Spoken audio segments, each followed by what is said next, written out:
Hi everybody. We're going to quickly go through how to prime an EVD. You will need a EVD drain, a transducer, the same one that you would use for your arterial line, 2 flushes. No, they do not need to be sterile flushes. They can just be the regular medication flushes that we use, and then 2 red caps along with sterile gloves. I've gone ahead and opened up all of the packages. I have already dropped in my 2 flushes and 2 red caps that I'll need at the end, and then opened up a transducer and left it in the sterile pack. I'm going to go ahead and put on my gloves, and then we'll get to priming the EVD.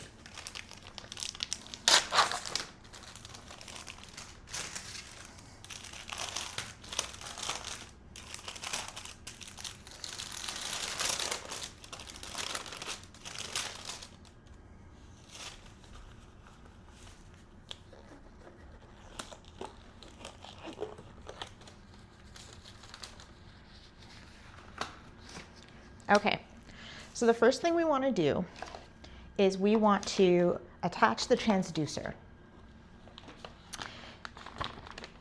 So as you know, the EVD has a drainage bag, and it also has the catheter piece that the neurosurgeon is going to attach to the catheter that's coming out of the head. You're going to leave this in the bag for now. The only time that you will actually open this bag is at the last minute when the neurosurgeon is ready to attach this part to the catheter in the head. This will need to remain sterile. Okay, so you're going to attach the transducer to this port right here. So you'll take your transducer, and you see the 2 ends. So it has like a little stopcock that kind of goes parallel, will go parallel to the floor, and then one that's already kind of facing the 12 o'clock position. You want to attach this portion nearest the stopcock that's facing 12 to this red port right here. So we'll go ahead and remove the cap,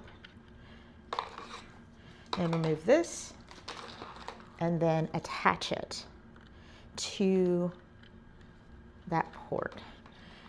And you're going to need to tighten it and turn it.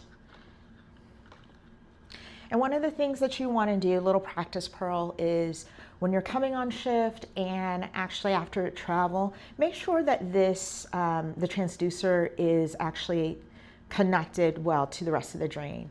These do loosen up over time, and it's really easy for them to fall off mid-transport, or like after you reposition the patient and need to reposition the drain. So just get into the habit of just checking to make sure that that connection is still together.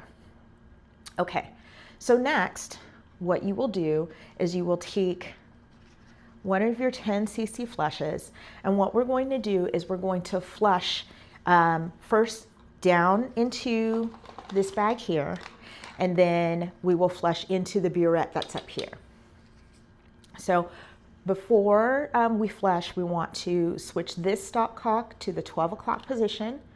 What that'll do is that'll close off this area, and then, as I said, we will flush down into the bag. You'll take your flush, and what you want to do is that you want to expel any air that might be in the flush. What we want to do when we're priming this EVD is make sure that we are not introducing any air bubbles into the tubing. Air bubbles will affect your ICP waveform. They can diminish them, and so we want to just be very cautious about when we're flushing, introducing any air, unnecessary air. Okay, so I've attached the flush to the transducer. The stopcock is at 12, and what we're going to do is we're just going to flush, and what it's doing is that the saline is going down into the lower portion of the drain, and it's priming the tubing. I I usually use about 9 cc's until I get to the end there. So that is completely primed. So now what I want to do, I'm going to turn this stopcock parallel or perpendicular to the floor and to take this off. And then I'm going to switch this stopcock here to the 6 o'clock position. So what that's going to do is that's going to turn off the flush from going here, and it'll go up into the burette to prime. I'm going to take my second flush,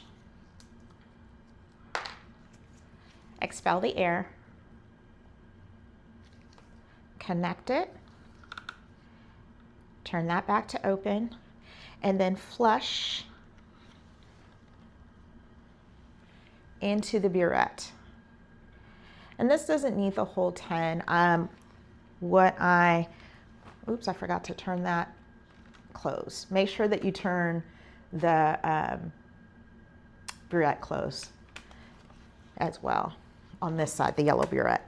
And again, what I'm doing is I'm checking for air bubbles along the catheter to make sure that there's none in that area. And then once I've flushed about 8 to 9 cc's into the upper portion, I'll turn this back to 12 o'clock.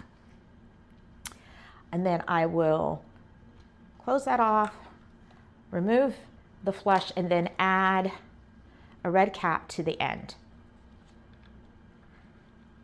And you can open that back up once you're done that. And then the drain is primed. And then what you'll do, once it's attached to the patient, and it's been connected to the patient, you'll need to zero. So, and then just a quick refresher on zeroing. This stopcock here is at 12 o'clock. You will turn this middle lever off, and then open the transducer, take this cap off, go to your Space Labs monitor, zero the drain, and then once it hits 0, you'll replace it with one of the red caps, and then you'll open it back up. You'll keep this at 12 o'clock to get a true ICP, and then open it and put it in the 3 o'clock position. And then that's it. Make sure that the drain is on a pole, and make sure it is use your leveler to level the drain to EAM or your external auditory meatus. And that's it. You've primed your EVD and it's ready to go. Have a good one.